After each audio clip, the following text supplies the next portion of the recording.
Hey, what's going on, guys? The Langbanger. I have a new profile for you, and I have an updated Demise Ritual deck. So I did do this profile a couple of months ago.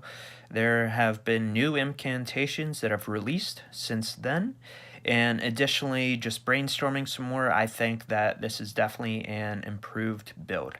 So I'm just going to go into it. So I will say right off the bat that I'm going to be doing some more profiles with incantations in general, so be on the lookout for that. I'll probably do the Cyber Angel one next week, and I'm not sure if I'll be doing uh, any other ones anytime soon, but uh, just be on the lookout. So anyways, going into the ritual monsters itself, you're using 3 of the newer Demise, it's a level 10, and then 2 of the Ruin, that also is a level 10. So these cards are beefed up versions of the original ones if you can get them out. So they're level 10s. So it's kind of weird because the incantations with, you have one on the board, you get to get another one, and the levels combined, like the 2 originals, you can get to the 10 level, but sometimes you may not be able to get to the full 10 just off 2 incantations, so you would need another card, so just keep that in mind.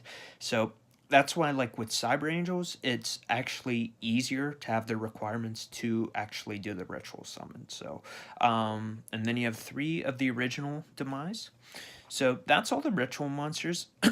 I'm not using the Baby Demise and Rune Queen. I mean, they're neat cards, but I honestly just don't have the room. This is at 40 cards.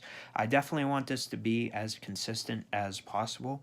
I'm also not using the original Rune Queen. I mean, it's an okay card, but really, like when you're ritual summoning, I wanted to have a lot of the level 10s. That way, in case I needed to, I could just use one of them as a full tribute for another one.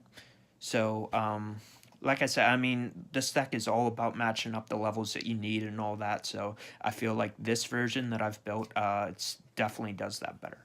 So now you have 3 Manju. You have 3 Talismandra, 3 Candle. So these are your searchers for the deck, Manju, and then these 2 incantations. And then these 2 are the newer ones, Pensiplume and Bookstone. I think these just came out in the recent set. Forgive me, maybe it was 2 sets back. But so these grab from the graveyard. 2 of each is fine, but you'll see like with the levels, this Bookstone is a 5 and the Pensiplume is 3. So that's why I was saying like with the rituals of being level 10. I mean, you can go into the original Demise easier, but just watch out for that. But it's definitely key, like you do want to be able to see one of these just to keep your deck rolling.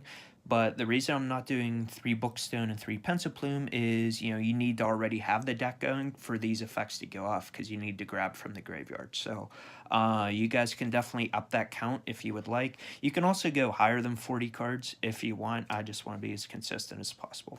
And then the last monster is Lichlord. So if you read this effect, don't read the first line, but this card is tributed by a card effect and sent to the grave.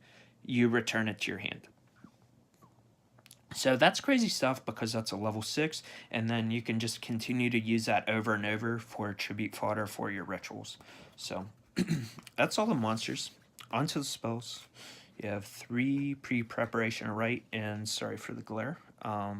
You have 3 Megamorph. So you're paying a lot of life points in this deck. So really, with your Demise, the big Demise being 3,000 and Rune Supreme, I should say, 2,900.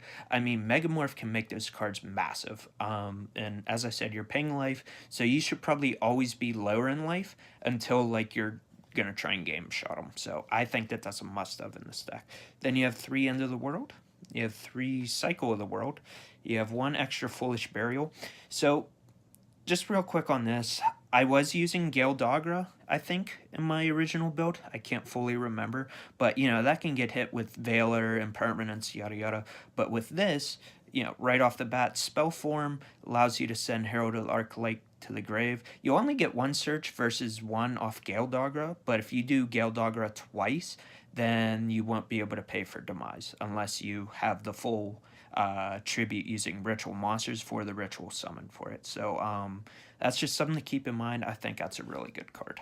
Then you have Reborn. You have 2 Fulfillment of the Contract. This is a premature burial, but it's for ritual monsters. So once you properly ritual summon a monster, then you can just bring it back with that. So that's really good stuff, especially if you're going to bring out a ritual, and then, you can even kind of use that as bait, and then your opponent may have some to, stop the activation or anything like that, so then you can just bring it back. And then I have 2 Potted Desires. So that is my main deck. I don't have the extra deck built, but really, if you think about it with the incantations, those actually shut you off from using the extra deck. So really, you don't need that much in your extra deck. I mean, just your basic, like, Link 2s, like, rank 10s, maybe even rank 8s. I mean, just based on the levels, like, you don't have a whole lot to go into. I would even say some other exceeds, but just with incantations and the different levels, I don't know how often you'd go into them. So thanks for watching, guys, and have a good day. Peace.